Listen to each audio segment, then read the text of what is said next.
Good evening, everyone. Tonight, Japan's resilience probe missing in action. Does the NASA budget crisis offer up new opportunities, perhaps? Northrop Grumman is committing $50 million to Firefly's efforts. Sierra Space gets a new NASA contract. And what is the future for SpaceX and NASA itself? We'll be talking about that with our guest, Aaron Ostoy. From the news desk, the Center for Space Commerce and Finance. My name is Thomas Andrew Olson, and this is the Unknown Quantity.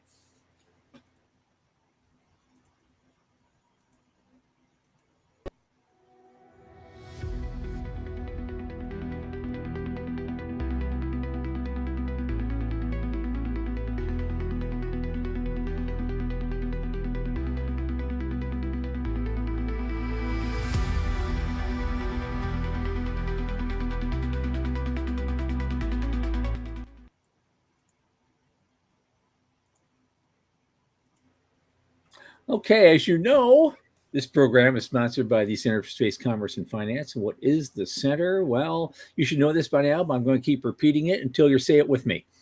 We champion and strengthen emerging space startups, space scalable, small and medium businesses, and space adjacent enterprises worldwide through advisory, access, and advocacy across the funding spectrum. Our programs fortify business plans and investor readiness for founding teams at varying levels of development.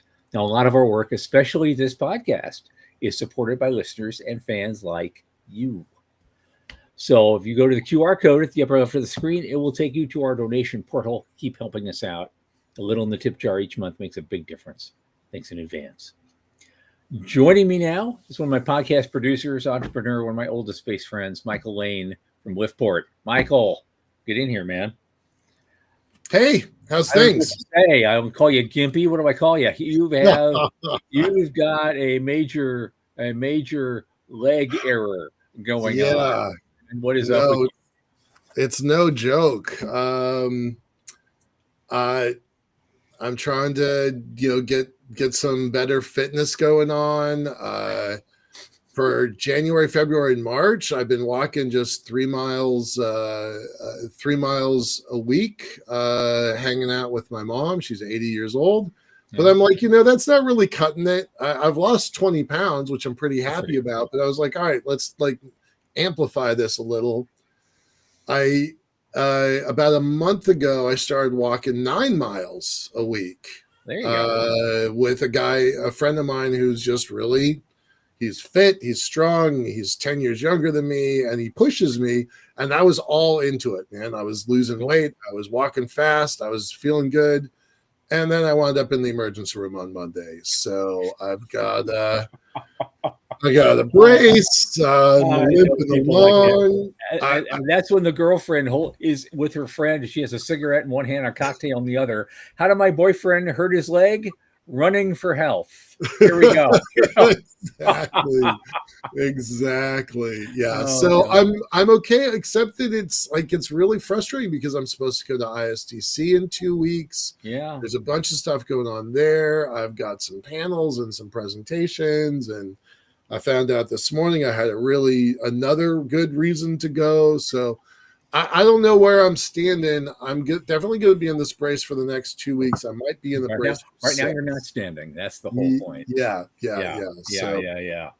So thanks for checking. I appreciate it. Sorry I wasn't here on Monday, but all right. It's all good. It's all good. Okay. Before we get to the news, there's a thing I brought up. We got some great fan mail. One of our micro grant winners, I think it was the March micro grant winner, Daniel Obiokeke at Space Bar Africa. These are the people that are doing the telescopes. Getting everybody in the public interested in astronomy and looking at space and the telescopes. And he said he just wanted to give us some kudos for how we were doing, and was really pleased with what he got. He's actually in the process of buying a couple of new telescopes to expand his work with our micro grant. He got those. Well, definitely talk about the micro grant for a second. Like how did they get the money that they just got? How did they get it? Well, they applied for a micro grant. Last one we did in March, and they really stood out as a group of people doing something good for their community and opening it. And it's really a STEM kind of thing. You get a Yeah. lot of students coming in there looking at, and they're learning about astronomy, and they're looking at the planets. He says everyone on the world should be able to look through a telescope at least one time in their lives. I And he's love trying to make that. that possible. That was such a cool thing when you said that. I Yeah, definitely love but that. they actually bought the telescopes, and they're waiting for the check to clear from Amazon, and they're going to get it. Not everyone will deliver to Africa, without a lot of hassle. So it's, Right.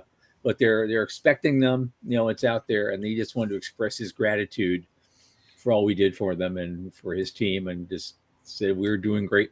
We're doing yeoman's work here, and he was very happy.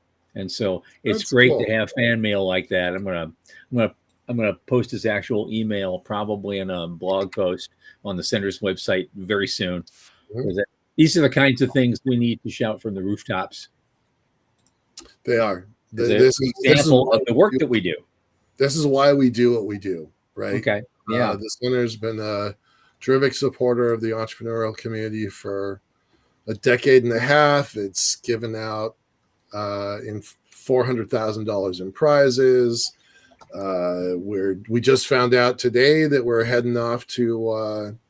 We've known about it for a while, but we got confirmation that we're heading off to Australia in a couple months to give out End of September. Yeah. Yep. So yeah, we got a whole micro grant competition going on down there in September as part of the Space Generation Congress. Yeah. It's an elevator pitch competition. We'll have like 10 teams. They'll give us your best 2 to 3 minute elevator pitch, and we'll pick the best 3, and we're going to hand out $1,000 micro grants right there, real money, right there on the spot. Yep. Right there on the spot. So that's going to be fun. We have a sponsor for that finally. That's really good, and now we're moving on. Now I'm looking for sponsorships for the Space Investment Summit we want to do the next day. Just before IEC. So a lot of interesting stuff going on. We could do a whole show about that someday. Sure. But a couple of quick news items. I know the biggest thing today, other than the pissing contest that's going on and on the internet right now, is that Japan's ice-based moonlander Resilience is supposed to land today, and it did its approach and it got really close, and now it's kind of MIA. They haven't heard from it again, but at least they did go for it, and it's there somewhere, but they're not hearing from it. Yeah. Dang it. All I'm going to say about that is dang it, because I watched their first attempted moon landing 2 years ago, and certainly that was disappointing. I remember how the folks in the mission control room were so obviously upset about what was going on, and there was a lot of bowing, and there was a lot of like very serious demeanors in the control room. That was 2 years ago. I'm sure it was the same this year. It's frustrating.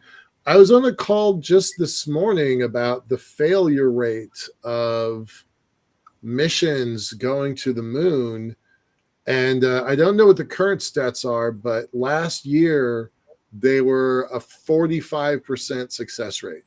45. Okay, well, I think that's better than Mars. I was going to say it is. It is better than Mars, and it's actually Mars higher than is like a disaster area. The trail of wreckage on Mars from failed probes is just unbelievable. Yeah, it's like there's some entity on Mars saying, "You know what? I don't like you guys, and I'll let one through once in a while, but right." Yeah, so nothing more. I was kind of hoping by now. It's been almost 12 hours, 10 hours. I thought by now there would be something more, but I haven't seen anything. Yeah. It's just totally quiet on there. Well, you know what? You can't succeed if you don't try. And it's and that's the deal. I mean, the fact that we're even internationally throwing all these probes at the moon right now, some of them will stick. Yeah, yeah. And they Did, will, and they'll learn to stick better. And then we're going to send people back there. And so this is the beginning of something, huge. yeah, it is. Yeah. It is. No matter what happens on this one No matter today. what happens, right? Yeah. The knowledge of it is great.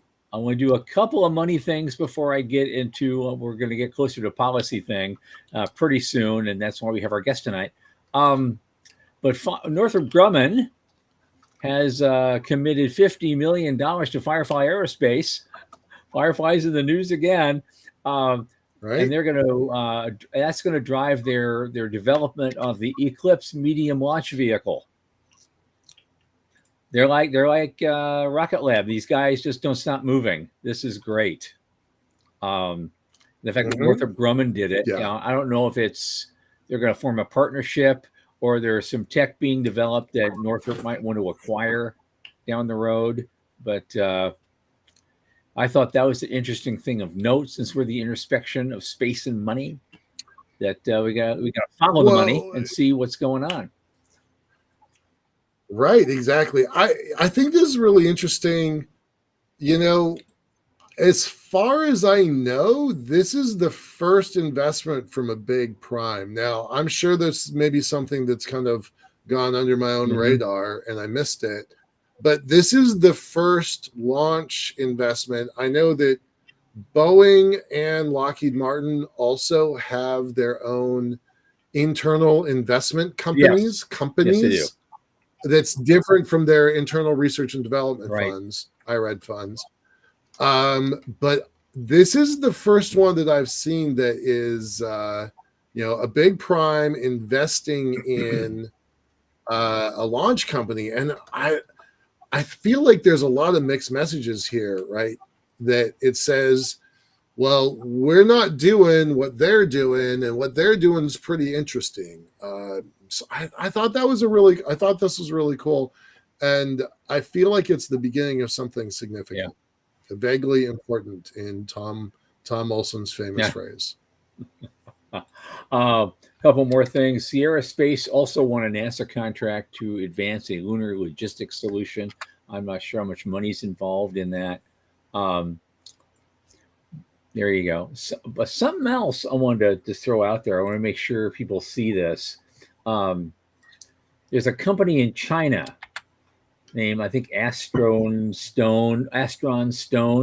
They raised early funding for, get this, a stainless steel rocket with chopstick recovery. Gee, guess what they're trying to do? And they're raising money for it. Yep. It's a total clone, an absolute clone. Well, their early efforts, the original Long March and things like that, they're based on, old Russian Soyuz technology. That's what they got their original. That's how they got a space program to begin with, and then they started their own developments. But I just wanted to show that because it's pretty wild. Like the timing is perfect.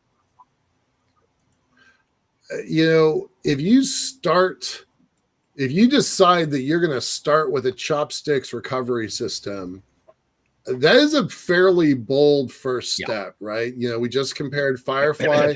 Firefly's been around in their early incarnations as part of the Google Lunar X Prize. So that would have put them in 2007, 8, or 9, I think. They wouldn't have started with a chopstick system, but here's these folks. Now they only have $14 million. $14 million goes a lot farther in China than it does in the United States. But nevertheless, that is a bold first step. So hats off to them. It's a strange position being a globalist, knowing what other space companies or nations are doing. It's interesting. I like it. I kind of like it, actually. I'm looking for something. Okay, there's that. I am looking for something in particular. It was about. What is it? It was. Max Iron Finders Wasab. No, Oh, there we go. There we go. I saw. Oh, now we're creeping closer to policy stuff. Um, and Right. so I Yeah. got something. Actually, Faust wrote this for Space News. Jeff Faust. NASA's budget crisis presents an opportunity for change. I haven't looked at it too much, but I wanted to share that because they're still offering few details about the implications of the cuts in their programs. And I think we're going to be talking about that Yeah. here shortly. Um, Yeah. but that's the skinny budget. I don't even know if the skinny budget's going to work. I don't know what they're going to do. The station No. itself has been faced with a multi-year budget reduction. There's human spaceflight implications, and so Jeff, tell me, Jeff, what's the opportunity for change? A proposal? Well, they should cancel Gateway, but that's just me. Okay, here we go. Here we go. Here we go. Okay. Those worried about the impacts of the budget recognize that the proposal does provide an opportunity to reform an agency they view as sluggish and perhaps not able to effectively compete with China and its own lunar ambitions. And as a guy named Dumbacher said, reform is needed. We don't want to continue with the status quo, and the urgency needs to be increased. And we need to do this in a way that takes advantage of the commercial capabilities. I guess there was some kind of panel or a meeting. Pete Garrettson was there. And he asked to, Yep. well, what does NASA look like in the future then? And this kind of envisioned a future where the agency has a central mission and relies on commercial services to carry it out, modeled a lot on the COTS program that developed commercial cargo services in the first place. And so he wants to see something like a lunar COTS program that incentivizes infrastructure.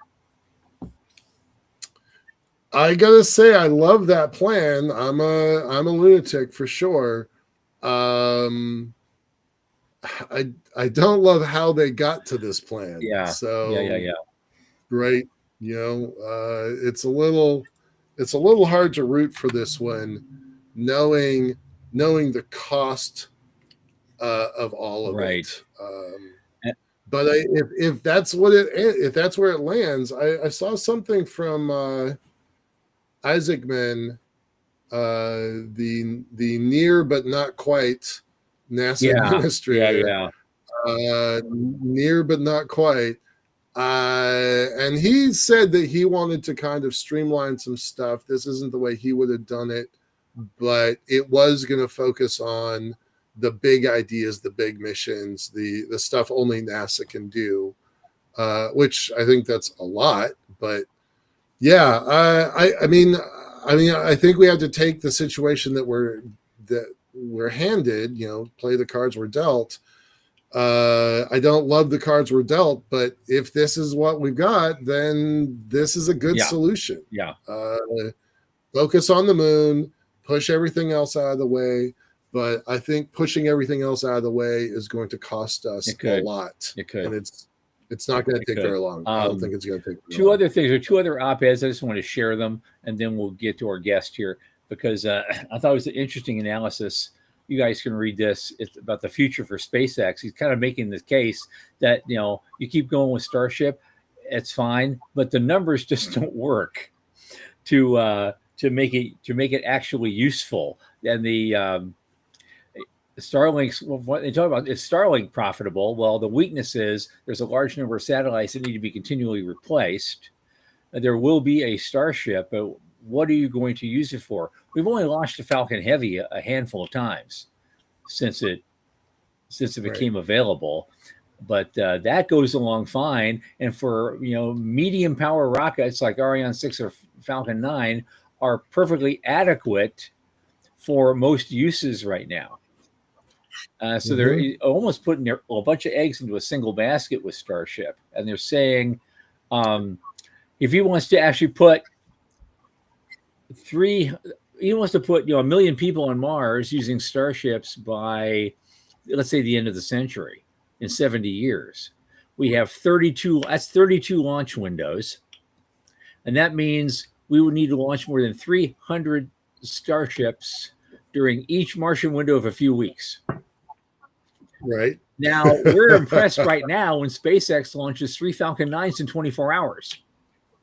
Right. They're going to Yeah. hit 160 or so Yep. this year, a little bit short of their 170 Yep. this year goal. Yep. Yep. So that's a lot to pull off. And so Yeah. we'll see. I mean, actually, do you need 1 million people on Mars in any time window right now? I mean, if you send 10,000, you send 5,000 breeding pairs, shall we say? You have Right. Yep. not to be too gross about it, but you have the basis to create a new branch of human civilization if that is your goal. So somewhere between 10,000 and 1 million, the truth lies. And if we live long enough, I guess we'll find out. Yeah. I love the very, very end of this, right? The very end of this article is imagine 30,000 passengers converging on Cape Canaveral for their flight. Imagine 300 spacecraft cruising simultaneously towards Mars. I mean, that is a pretty cool idea. And you also have to imagine what's waiting for them when they get there. Yeah, they need to be fed and housed for one thing. You got 30,000 new people that just arrived that all need oxygen, and it means to earn that oxygen. So space colonization will be a meritocracy. I don't care what you say. Yes. Yes, it is. Yes, it is. Anyway, there's another link. You can put it there. NASA Future in the Balance. That's a great op-ed. You just want to post that. That's fine, because I really want to move on to our guest. He's a great, great guy, young guy. I haven't seen him in years, and it's great to see him. Our guest tonight is Aaron Oesterle, a space activist and a policy specialist. He's the policy director for the Space Frontier Foundation for many years, with extensive experience in legislative and executive branch outreach. He does all sorts of things. He's very knowledgeable, and he's just a great guy. And let's bring him in. 3, 2, 1. Aaron, how you doing? Hey there, gentlemen. How you guys doing? Welcome to the show. Thanks for coming. Absolutely, absolutely. Last few weeks have been, either great weeks or horrifying weeks for policy. So as you're our policy guy now, let's hear about it. What's been going on that really hit you, and what's your view on it? Before you start there, give a little bit of your origin story. How'd you wind up in space in the first place? Because that's something we try to do all the time, and you have a kind of unusual path. I do. Tell that story. So I got interested in space because I saw a show on the planets, and it was specifically a scene on the part I remember was it's talking about the planet Uranus. So insert any joke you want here and move on. Okay. Anyway, so I saw that, and then I knew I wanted to do space stuff ever since then. And I was really young when I saw that, and so I always was pursuing that. I went to space camp, the whole 9 yards. And then I started doing my degree in aerospace engineering. I found that I had some personal family issues, and I found I wasn't that great of an engineer. And that's where I first met Michael, actually, was I came to DC for a March Storm event. And we 2004, maybe? I think so. I think it was 2004. Like yeah. And and I fell in love with policy. I just was really, and the other part of this, I also was, I got interested in then, and then I started doing it on my own through blogs and stuff. I started blogging on various space and other blogs, and just kind of out there in the blogging world, making a name for myself. And then I got an internship with Jim Muncie, who is legendary in space policy circles, especially new space policy circles, and came to DC, worked for him for many years, and now I do stuff for the Space Frontier Foundation. And I always like to say, you don't want me designing your rocket, because I actually do have a degree in aerospace engineering, because your rocket will guaranteed to blow up. Okay. All right. But you want me around when your rocket blows up, because I'm going to help you out. Right. You're the guy who's going to solve stuff afterwards. Well, that's right. You also set the stage a little. So let's go back to Tom's original question. there's a ton of stuff going on here. So where do you want to talk? What do you want to talk about right now? So I guess the starting point, I think the real starting point has to be the skinny budget release. I mean, we had Jared Isaacson's announcement of he's going to be the next NASA administrator back in December, and Elon and Trump at the time were buddy like that. Yep. And then the skinny budget comes out, and we had heard rumors that they were going to do something big, and obviously they did do something big. I have mixed thoughts on the budget itself. Personally, I want to stipulate up front, I am speaking for Aaron Oesterle tonight. I am not speaking for any organization unless I specifically cite that. And I might know various organizations' positions on various things because I work with a whole bunch of organizations, National Space Society, Space Frontier Foundation, and others. So I know their positions, but I'm only going to speak for myself tonight. The skinny budget it was a bit of a wrecking ball. I won't deny that. And on one hand, there was, it cut a lot of science funding, which we knew it was going to do. I mean, on the Earth science side, that was a foregone conclusion, but it did cut a lot more than we just thought on science. And then on the exploration side, it cut back on ISS, which is also concerning, I think. But at the same time, it also did something interesting for exploration stuff, where it said, let's complete Artemis 2 and 3, and then let's take the off-ramp of ending SLS, Orion, and Gateway, and let's actually use the commercial industry to build up our lunar activities, which is something that NASA had said it could theoretically do 10 years ago with a study that was published by Charles Miller called the Evolvable Lunar Architecture Study. Mm-hmm. So that part is interesting, and I'm optimistic. But it was very vague. Fast forward to this past weekend, 2 weeks ago. I days blur together just a little bit, and I apologize for that. But it's been coming fast and furious for a while now. Yeah. You had the announcement of Isaacman being turning off, not being the nominee anymore, and then you had the formal NASA budget release, which people are still kind of processing, although it expands on the skinny budget release that was from a few weeks ago, and again, it's very clear that a lot is happening, and what is not clear is who's driving the train. I think there was a clear, if you remember, for better or for worse, there was a whole discussion before Trump was the president, or was reelected as president, of what was going to happen with his with various policy buckets. That did not include space, by and large. Okay. There was a little bit here and there for various non-NASA entities, but NASA was not discussed in that policy discussion. Well, if we go back in time for a second, Pence was pretty interested in space. It was out of his scope, but then once he got there, he's like, "Oh no, this is cool." We have not seen that from Vance. And space is traditionally a vice presidential task, so we haven't seen any sort of direction. Well, I think so. This is speculation on my part, and I will stipulate that up front. This is speculation. Sure. Yep.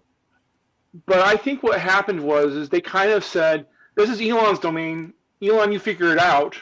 Mm-hmm. And then Elon and Trump became less than friends, and less than friends. That's so far. That's the quote of the day. Less than friends. All right, keep going, please. And now they're scrambling to figure out what it is, who's gonna, what they're gonna have for NASA administrator, what they're actually gonna do.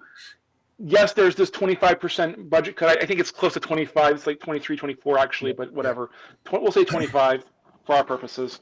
But you know, and Trump has talked about going to Mars and stuff like that.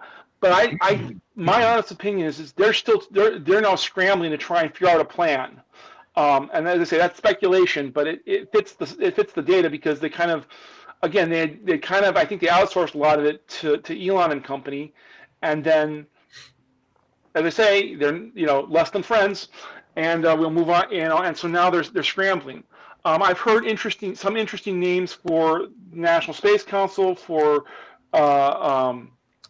NASA.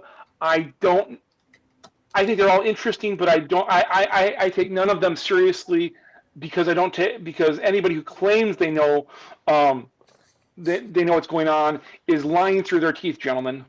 Do you have any comment? I don't know if this puts you on the spot. I don't want to do that, but I saw a pretty full endorsement from Newt Gingrich for Lieutenant General Quast. For the folks who don't know, Lieutenant General Quast was very influential in the creation of Space Force. Once upon a time, there was talk about if we create a secretary of the Space Force, that his name might be put forward as a secretary of Space Force. There is no such position. I admire General Quast. I've met him a few times. I've interviewed him on shows just like this a couple times. I don't know whether I think he's qualified to run NASA. That's a different beast altogether. I had the same concerns about General Bolden when he was running NASA for the same reasons. So, any thoughts on Gingrich and Quast? I mean, here's the thing: is I don't think you come into that job knowing for sure how to run the agency. I don't think anybody does. Right. So there's a steep learning curve running a major federal agency like that.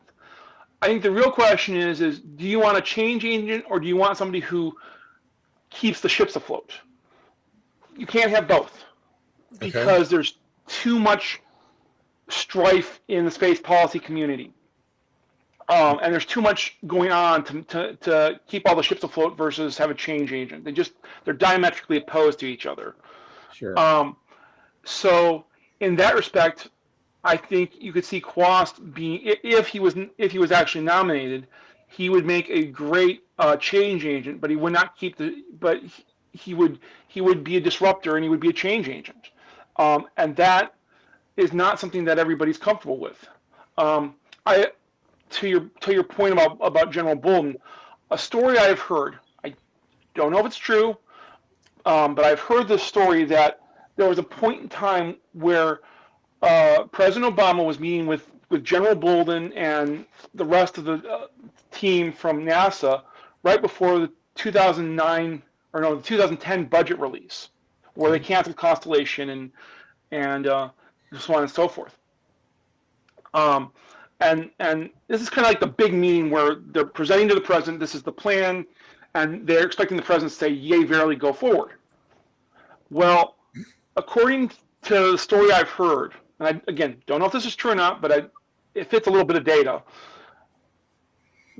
Obama turns to Charlie Bolden and says, Charlie, is this our plan? Because the plan was they were going to cancel the shuttle, fly out the shuttle, and cancel Constellation, and then they were going to do a lot of technology R&D, and they were going to do a lot of commercial development and that kind of thing. They were going to keep Orion, and that was it.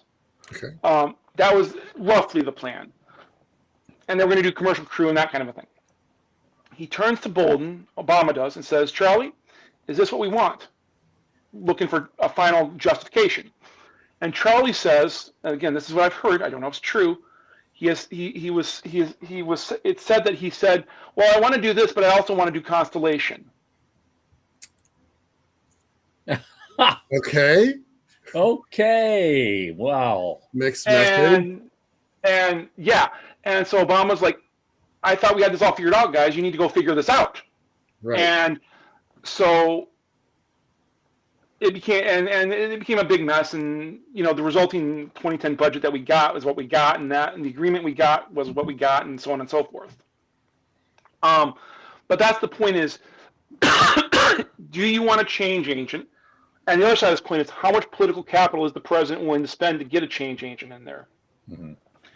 If the president isn't willing to spend political capital, then it won't be a change agent. And you'll see things like SLS continue. You'll see some sort of agreement that will try to keep the 2010 agreement that has been in place since 2010 together. It's just a big question of how much capital is the president willing to spend. Okay. All right. Now, here's the thing. I want to take this same topic just for one question. I want to take it up to like the 50,000 foot level. Why is NASA being so picked on right now? It seems like there's just dominating the news cycle. NASA this and that, budget that, and they barely could make it on their $24 billion budget. Now they want to cut it by $6 billion. NASA expenditure right now today is only about 1/3 of 1% of all federal spending. There's a whole slew of other places that need to be looked at. Well, I'm sure we can find boatloads of cuts if your goal is to cut the budget as a whole. But NASA seems to be under the microscope compared to, defense or health and human services or things that have budgets in, close to the trillions. Right. And nobody's looking at it. So why this little tiny thing? I think there's two faults, and I think the data bears this out. The first is that about, if you guys, I don't know if you saw, there was a recent poll put in the field, and they said basically, what do you think of NASA spending and how important is it? Excuse me. And the response was overwhelmingly, the public thinks NASA doesn't. I mean, they like NASA, but it doesn't do anything for them. Right. Now you can like that or not, but that's just raw data. Mm-hmm. And part of that comes from the fact that NASA has a very insular culture, and it doesn't do a very good job of you get to hear about NASA as a kid, and don't you want to be an astronaut, all that kind of cool stuff. But as you get out of the kid phase, it's not very interesting, because you've got to you have to live your life, and NASA doesn't do anything per se to help you live your life if you're not aware of it, if you don't dig into into it in detail. And so that is a huge problem, and there isn't a kind of, say what you want about something like health and human services or other programs, but people understand, it's pretty easy to understand, if the Department of Education gets cut, that'll impact your school where your kid goes. Mm-hmm. And you can argue whether and how much we should spend on the Department of Ed and all that kind of other stuff, and I get that. But at the end of the day, spending in the Department of Ed is going to affect the school system your kid is going to school in, and that that's a real world effect. NASA has never had that, and NASA has never done a good job of trying to enable. This is the big problem, and I think, and I pulled this from Jim Muncie. There's a lot that you can say about NASA that comes from it's kind of like child psychology, where NASA it got stood up and told, do a big job, and they went and did it really hard and really fast and really successful, and then they took away all their toys and they tore up the pictures of all the pretty girls and all that stuff, however you want to imagine it. Yep. And got told, go sit in the corner, go away, you're not interesting anymore, after succeeding at what the nation asked them to succeed at. Now, that is the culture of NASA. Yeah, and NASA has never gotten out of that mindset. Now, you can argue, if you look at the actual raw data, it's not as clear that everybody loved the space program as was and at the time, but that is the NASA culture, is we can't trust anybody. We have to protect what is ours, and we can't let other people in. And that is horrifically. Very insightful. Nice And job. that's kind of where it came from. I noticed this a similar thing because they had a choice right after Apollo. Between Apollo and the shuttle, they had a choice. They could have started sharing their toys with the rest of the world and try to create a larger communities and maybe even encourage some commercial development of what they had already developed. Or do they try to keep the Apollo team together somehow and come up with some new big project that'll stir everybody up and get a lot of funding? And they chose the latter. And that's how we ended up with the shuttle. Well, in a little bit of defense of NASA here, you have to remember the time frame and what they knew what to do. I'm not attacking them, Aaron. I'm making an observation. Fair enough. Yeah. But they had that mindset, and they've never and then they paddled along and done a few things, and then it became out science because that was the good justification at the time, and then it became about China, and all that stuff is true, but they've never really been comfortable moving beyond that Apollo mindset. Yeah. And that is a big problem. And I think that was kind of you need an administration that comes in and is willing to spend a little political capital on it, and in doing so it will put a change agent in there and say, look, we recognize the danger of China, because China, it's not about who lands next on the moon, it's about who dominates the moon. Who controls the moon. Yeah. Mm-hmm. And if that's your key marker, and I also think there's a big case to be made about control of LEO, because I don't think we have a clear, I don't think there's a clear demonstrated reality that says that the free market and the free world controls LEO. I think we want that to be true, but it's not there yet. Right. But if you want, apply that to the moon, even more so. I might push back a little bit on control of LEO with 11,500 pushing 12,000 satellites. 90% of them, 85% of them are American initiated. I think there's a safe bet that could be made. Now, I understand there's another space station up there. I'm not trying to diss that. It's not about the numbers. It's about the type of technology you're using. And there's a lot of stuff that and this goes into, and the flip side of this goes into Space Force as well too. Yeah. I wanted to get into Space Force in our last 20 minutes. Where do you have a brown water Space Force or a blue water Space Force? Oh my God. I love that. There we go. Okay. So people in the audience needs to understand blue versus brown. So before you answer that question, you got to educate the audience about blue versus brown. So they're Navy terms. For a brown water Navy is basically areas close to your coast and your rivers and lakes and that kind of thing. You're not going very far out. A blue water Navy goes out to sea, has big aircraft carriers, has big battleships, all that kind of stuff. And it's a question of scale and power projection. Yep. If you want a blue water Navy, you've got to have a big power projection and a big scope and doing big things. And right now, Space Force arguably is looking at it from a brown water Navy perspective. And in doing so, they are limiting their ability to. They're like, how do we support the warfighter? And they don't view space as a contested region, and yet it is. It is 100%. And it's not a question. I mean, yes, we have a lot more satellites up there, but they're pretty common in terms of they're pointing down and they're delivering data to somebody on the ground. If you start looking at satellites that can do rendezvous and multiple moving around and interaction and anti-satellite weapons and all that kind of stuff, it's not clear that anybody's in the lead. And that's an interesting perspective. I was definitely looking at it from a numbers of assets and dollars, but you're saying no, capability determines who's winning, and that's fuzzier. All right. Yeah. Okay, that's pretty clever. On that note, let's look at Space Force. Let's talk about Iron Dome. I will if you want to talk about blue space and the Lagrange points and the moon, I'm all into that. Those are my favorite topics. But I think here's the thing: is if you're talking about blue versus brown, again, this goes back to the China situation. It's not about who gets to the moon first. It's about who does the lunar exploitation first and who succeeds at it.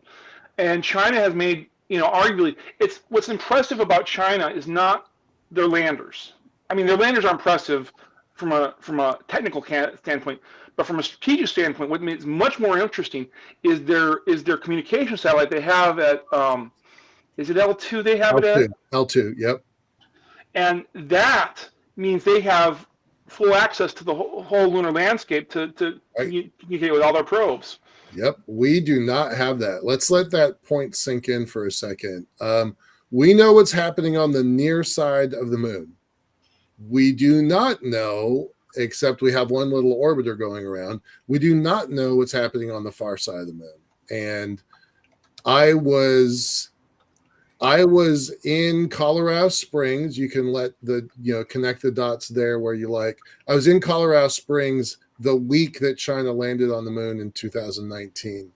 And I'll tell you, that was a big conversation starter of what's happening on the far side. Because it's not just about bouncing a signal around the moon and keeping a robot alive through the lunar night, which is pretty hard to do.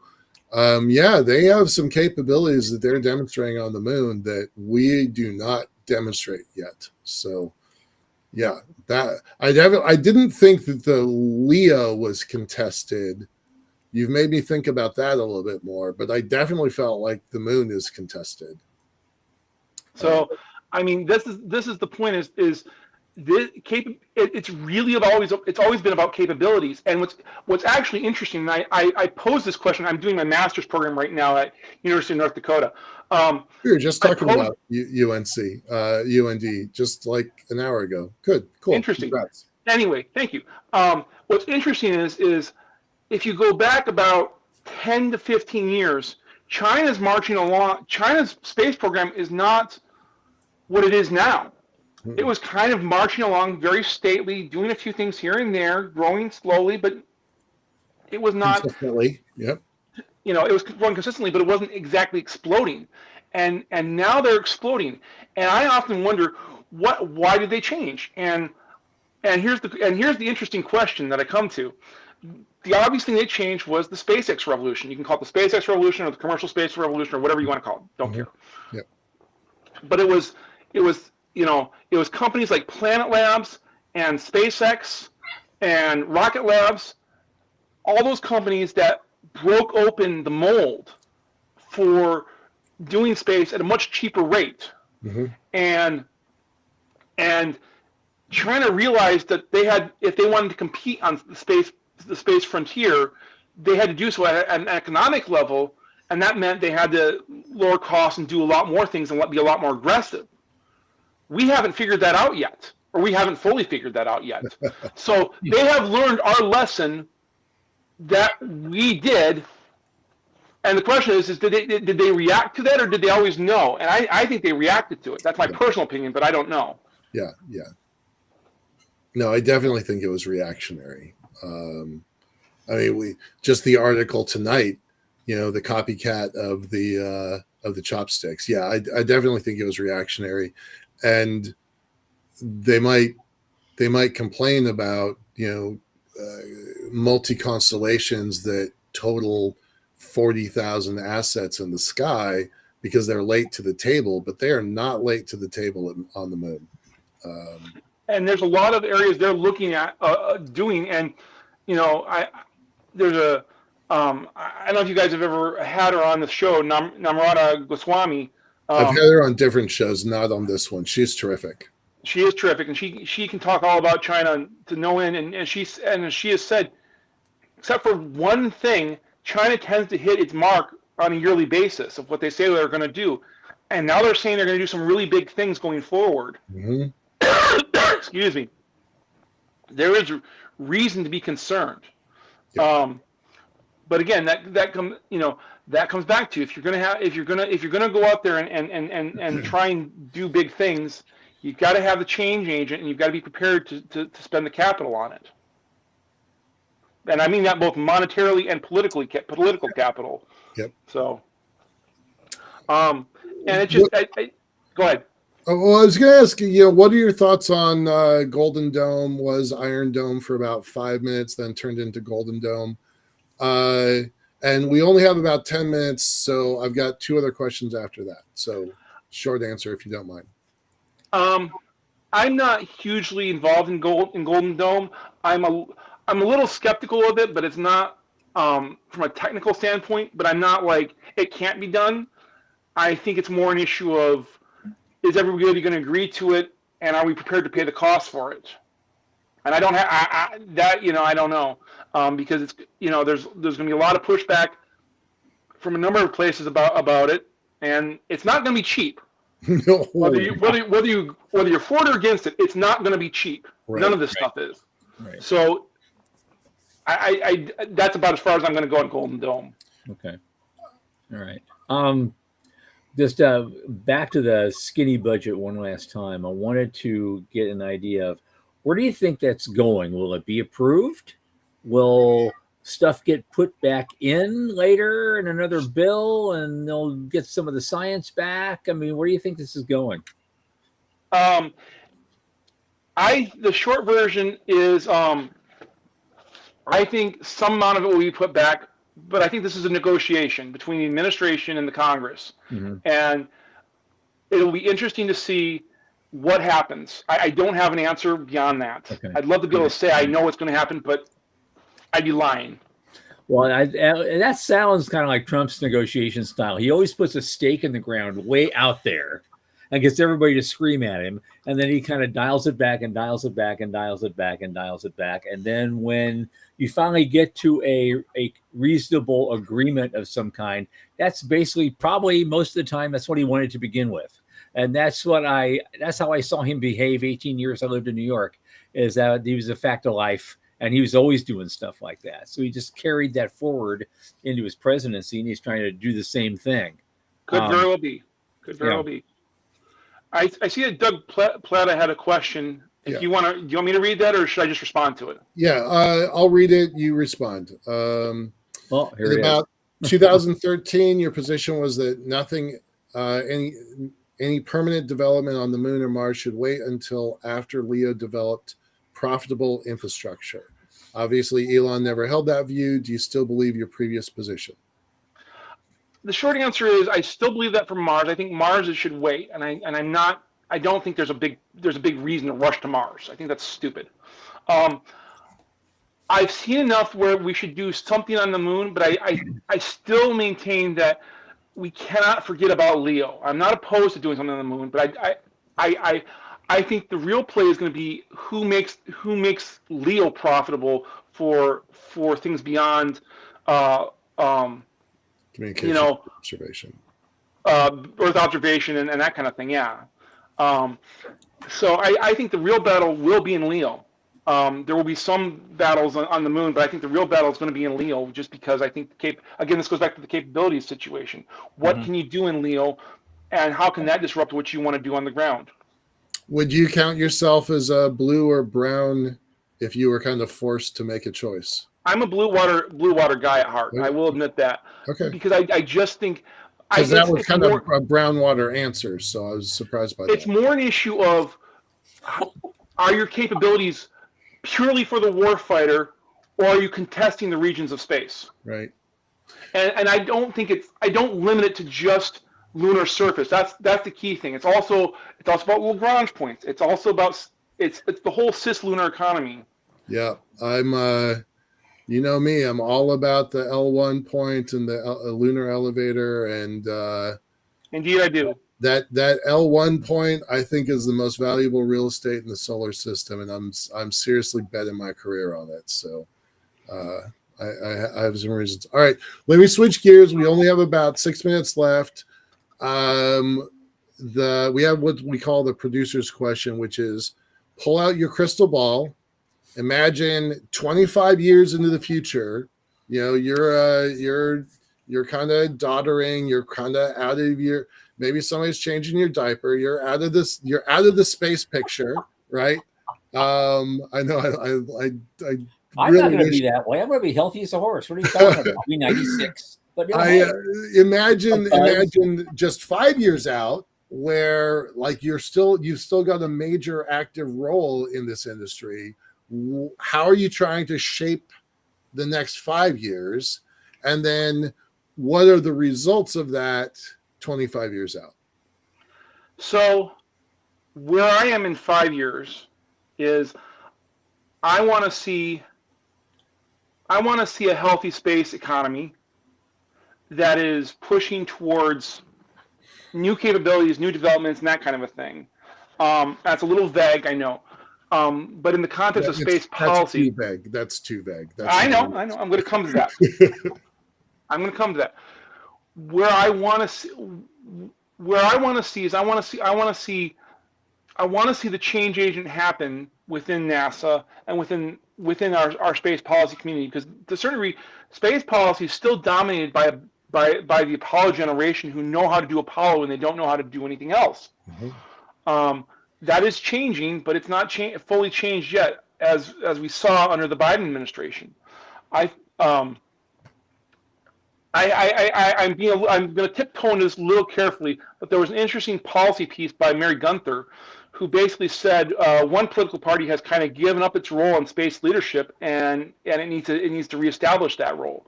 And I think that's very interesting, and because I think we have pushed towards this, we have to have bipartisanship for space policy, and why I want to see that. I also feel like that may be a bit of a cop-out. So I want to see a vigorous debate within the space policy community, partly between parties, but partly between everybody, of what does our future in space look like. And so in doing so, that's kind of where I see myself in 5 years, is helping that policy debate happen. I want to see it successful. I want to see us transitioned away from, these. I want to see us embrace the idea that space development is economic development, and in doing so, you have to commit to, how do you grow not just a company but new industries? How do we make commercial space stations profitable? How do we make, what are the $1 trillion ideas that can come off commercial space stations that are useful? When do we see this is a classic one, when do we see the first WWE match in space? Because I think that'll be a huge, interesting thing. Shove Hulk off the airlock, man. All right. So your second good quote is make space innovation an economic engine. Absolutely. It should be. Absolutely. We will be pulling that quote out of this as a clip. So, and we again, this has been a fascinating conversation. I'm glad we've had you on here. We're going to have you back. There's so much policy stuff going on. It's just going up like a curve like this. And so we're going to need insights from you in the future. I hope you'll be available and want to come anytime on you guys want me, just let me know. Absolutely. We've got Aaron Oesterle, space activist, policy specialist, executive branch outreach, policy director for the Space Frontier Foundation. Thank you so much for being a guest on our show. Take care, gentlemen. Thank you, everyone who listened in. Take care. Okay. Monday coming up, Monday, June 9th. Our guest will be none other than Charles Lurio, author and producer of the Lurio Report, which is a monthly newsletter that has captured the soul of the new space movement for nearly 2 decades. He is just he has the inside track on so much stuff. I'm always, even to this day, I just get surprised reading bits of his newsletter and going, wow. And so I'm so happy to have him on at long last. I think that's going to be a very, very fun conversation with him. He's one of the originals along with us, and he's got a lot of stories to tell. Until then, from the news desk at the Center for Space Commerce and Finance, this is Thomas Andrew Olson with Michael Lane. Keep watching the skies.